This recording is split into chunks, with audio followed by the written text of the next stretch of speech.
Hi, ngiyathemba ngokukahle. Um, Namhlanje sobe siyenza i-Freedom Model Backtest ngoba bekuyi-Friday and bekuyi-bank holiday. Alright? So, bekunama-bank holiday, I think. So, into ebesiyibukile la, sicale kuyi-yearly cycle, weekly time frame, buka for anything esibonisa i-directional bias, sathola ini? Sathola i-SSMT to the upside. Yabona nayi la.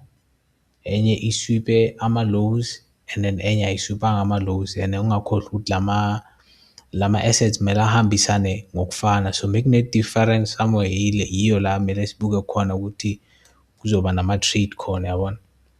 So anyways, sithe sithola njalo siyabona ukuthi ne-TCSD ibe validated to the upside ngoba nama-fair value gap nakhona to the upside. Saya ku-daily time frame, bayibiza nge-quarterly cycle, I think, ku-quarterly theory. So bekune-SMT to the upside on both assets, kune-fair value gap to the upside. Into bekumele ngiyenze nakhona ukubuka ama-daily candle closure cause yabona la bewavala below each other, so nayo bizongikhona ukungibonisa ukuthi although kune-overall bullish intent, mara i-price ingayenzani, inga-retesta for the day, and which is what I think happened for today, yabona. So siye ku-4 hour nakhona, mesifika ku-4 hour, 4 hours the monthly cycle. Mesifika lapha sathola ama-fair value gap to the upside.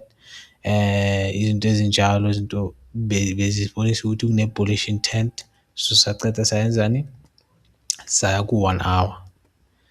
Mesifika ku-1 hour sathola i-weekly cycle SMT to the upside, yabona.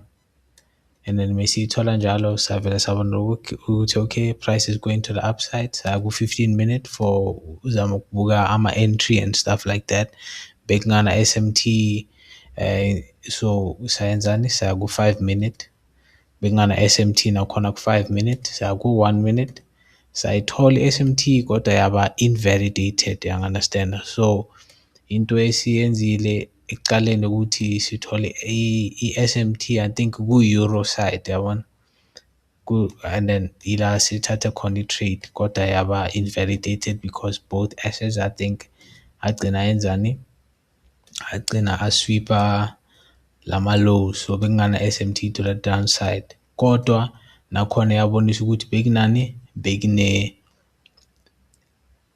cause la ngingene nge-PSP entry, so bekune-IPSP nakhona, which was also going to be another entry level bengizokhona ukuyithatha to the downside, to the opposite of the trend. So i-validate la i-IPSP, and then i-price yenzani, yaya phansi, mara bekune, I think, roughly 1:2, somewhere around a 1:2 risk to reward ratio. So yeah, that was the trade.